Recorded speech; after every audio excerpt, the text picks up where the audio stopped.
एक बार किशोरी जी ठाकुर जी से बोली हम बंसी बजाएंगे। जो बोले आप बंसी मत बजाओ। बोले क्यों?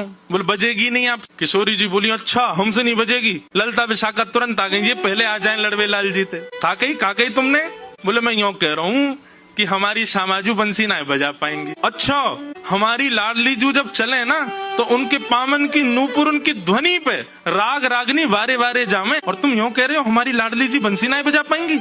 चलो जल्दी अपनी बंसी दो, हमारी किशोरी जी बजाएंगी। अरे मैं कोई किशोरी जी पे संशय ना कर रहा हूँ, किशोरी जी पे कोई आक्षेप ना कर रहा हूँ, वो साक्षात संगीत स्वरूपा है, पर मेरी बंसी जे ना बजा पाएंगी। ललिता जी बोली आज तो यही बंसी बजेगी, अब ही बजेगी और तुम्हारे सामने ही बजेगी, लाओ दो। ठाकुर जी बोले ना माननी बात, लो दे दो। हे लाडली जू आज दिखा दो यार, जो बहुत अपने आप को कुछ समझे बंसी बजावे और यूं सोचे कि या के आगे कोई ना, आज आप बजाए दो नेक दिखाए दो, अपना स्वर लगाए दो, यही को मूर्छित कर दी हूँ बंसी बजाए के। ठाकुर जी खड़े, हाँ श्री जी बजाओ, हमारा तो सौभाग्य कि हमारी बंसी आपकी सेवा में, पर मैं फिर कह रहा हूँ जी बजेगी नहीं। किशोरी जी ने अपने अधर पर वेणु धारण करके अपनी कोमल उंगलियों से छिद्रों को आच्छादित किया और जैसे ही प्राण पिरोए बस हवा ही हवा निकले, स्वर नहीं निकले। ललिता विशाखा कह रही है अरे जल पिला गलो सूख गो, श्यामाजू को जल पिलाए दियो लेकिन बंसी नए बजे। ठाकुर जी मंद मंद मुस्कुरा रहे, अब मैं कह रहा हूँ नए बजेगी मुंह वापस कर दो।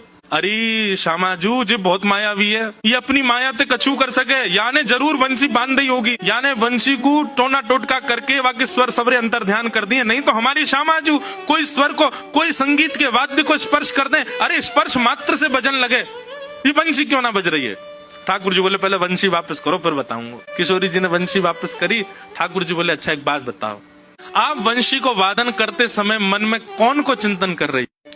किशोरी जी बोली मैं तो कोई भी वाद्य बजाऊं आपको ही चिंतन करूं। बोले यही तो गलती कर रही हो, ये वंशी जो है ना हमारी अनन्य भक्त है। अनन्य को मतलब कहा होवे एक के अलावा दूसरे को ना भजे, और या वंशी में नित्य आपको ही चिंतन होवे, या वंशी में नित्य आपको स्मरण होवे, ये वंशी आपकी भक्ता है और आप या वंशी से मेरी भक्ति करोगी तो ये वंशी कैसे बजेगी।